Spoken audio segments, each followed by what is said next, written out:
पाकिस्तान में स्टील की कीमतें इस वक्त काफ़ी उरूज पर नज़र आ रही हैं, जिसकी वजह से कंस्ट्रक्शन इंडस्ट्री यानी कंस्ट्रक्शन इंडस्ट्री में काम करने वाले वो तमाम अफराद, बिल्डर्स और डेवलपर्स हैं, वो परेशान नज़र आते हैं। एक स्टील की जो टन था उसके ऊपर 1,23,000 रुपये, 1,22,000 रुपये का मिल रहा है।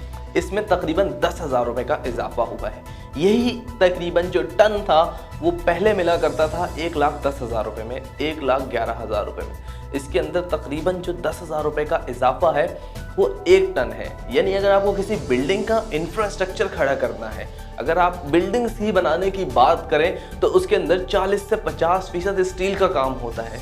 उस 40 से 50 स्टील के काम की वजह से वो एक किसी भी प्रोजेक्ट की वैल्यू होती है, अगर वो 10 अरब हो तो वो बढ़कर 12 से 15 अरब हो जाती है, सिर्फ एक स्टील की वजह से, क्योंकि स्टील का एक बहुत ज़्यादा इस्तेमाल है कंस्ट्रक्शन इंडस्ट्री के अंदर।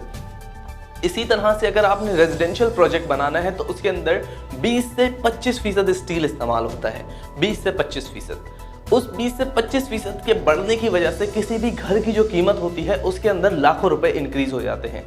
अगर एक घर जो कि तकरीबन आपको 80 से 90 लाख रुपए में बन के देना था, या अगर स्टैंडर्ड पे चले जाएं, हुकूमती ही नंबर को मान लें, और 33 लाख रुपए में आपको एक घर बनाकर मिलने वाला था, उसकी कीमत में तकरीबन 6 से 7 लाख रुपए का इजाफा हो जाएगा और वो घर 40 रुपए तक का मिल रहा होगा। इस हवाले से पिछले दिनों आबाद यानी association of builders and developers के चेयरमैन ने डॉन न्यूज़पेपर से बात की और इस हवाले से उन्होंने काफ़ी खुलकर बात की। सबसे पहला मसला जो उन्होंने रेज किया वो ये है कि स्टील सेक्टर के अंदर कार्टिलाइजेशन मौजूद है। अब कार्टिलाइजेशन क्या है ये मैं आपको बताता हूँ। कार्टिलाइजेशन ये है कि 6 से 7 जो इंडस्ट्री वाले हैं स्टील के, उन तमाम लोगों ने मिलकर ये फैसला किया हुआ है कि हम इसके अंदर एक ही कीमत रखेंगे, आपको लेना है लें, नहीं लेना नहीं लें, हम में से कोई भी इसकी कीमत कम नहीं करेगा। ये हमने देखा है चीनी के अंदर नजर आता है हमें, ये हमें वीट के अंदर नजर आता था, वीट यानी गंदम के अंदर नजर आता था। लेकिन अब इस तरह का माफिया स्टील सेक्टर के अंदर भी बनना शुरू हो गया है और इस पर वजीर आजम इमरान खान साहब से फयाज इलियास साहब ने गुजारिश की है कि आप इस मामले पर गौर करें, इस मामले पर तवज्जो दें और इसका नोटिस लें। स्टील की कीमतें बढ़ने की वजह से उनका मजीद ये भी कहना है कि नया पाकिस्तान हाउसिंग स्कीम जो कि वज़ीर आज़म इमरान खान का फ्लैगशिप प्रोग्राम है वो भी मुतासिर हो रहा है। जबकि दूसरी जानिब स्टील मालिकान या फिर बाकियों से बात की जाए तो उनका ये ओपिनियन नज़र आता है कि डॉलर तकरीबन 45% एप्रिशिएट हुआ है। इसके मुकाबले में हमारी जो रॉ मटेरियल है उसकी कीमतें बढ़ गई हैं।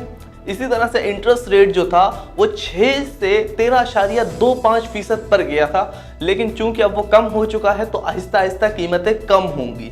इसी तरह से उनका ये भी कहना है कि रॉ मटेरियल जो है उसकी कीमतें बढ़ गई हैं आलमी मार्केट में। अब कोरोना की वैक्सीन आने के बाद मार्केट्स के अंदर, चूंकि मार्केट्स खुल चुकी हैं तो मार्केट्स के अंदर कीमतें बढ़ चुकी हैं, जिसकी वजह से ये हमें मसला नजर आ रहा है। इसी तरह से सीमेंट की कीमत भी बढ़ना स्टार्ट हो गई है। एक सीमेंट की बोरी में तकरीबन 50 से 80 रुपए का इजाफा हुआ है। अब उस 50 से 80 रुपए के इजाफे की वजह से तकरीबन जो किसी भी प्रोजेक्ट की कीमत है वो बढ़ेगी, स्टील की कीमत बढ़ेगी तो प्रोजेक्ट की कीमत बढ़ेगी। जब डॉन की उस रिपोर्ट के अंदर आप सीमेंट वालों की बात सुने तो वो ये कहते हैं कि कोल की प्राइसेस पहले 50, 55 और $60 थी, अब वो प्राइसेस तकरीबन 95 से $100 हो चुकी हैं। और इस वजह से हम पर जो पहले एक्सपेंसेस होते थे, यानी पहले जो कीमतें आती थी, अब वो कीमत बढ़ चुकी है और इसी वजह से हमने कीमतें बढ़ाई हैं। इसी तरह से स्टील इंपोर्ट्स की बात करें तो जो पहले $300 में हुआ करती थी अब वो $400 में हो रही है। इस पूरे के अंदर फयाज इलियास साहब ये भी कहते हुए नजर आते हैं कि कंपटीशन कमीशन ऑफ पाकिस्तान इस पूरे मामले में एक फरीक बने, इस पूरे मामले को सुलझाए, जिसके बाद बिल्डर्स एंड डेवलपर्स का जो कंस्ट्रक्शन पैकेज है वो ख़त्म होने वाला है, उसके ऊपर भी बात की जाए और एक पूरी कमेटी बने और फैसला करे कि कंस्ट्रक्शन इंडस्ट्री को यहाँ से आगे किस तरह से लेके जाना है। मजीद खबरों और अपडेट्स के लिए देखते रहिए रेड बॉक्स।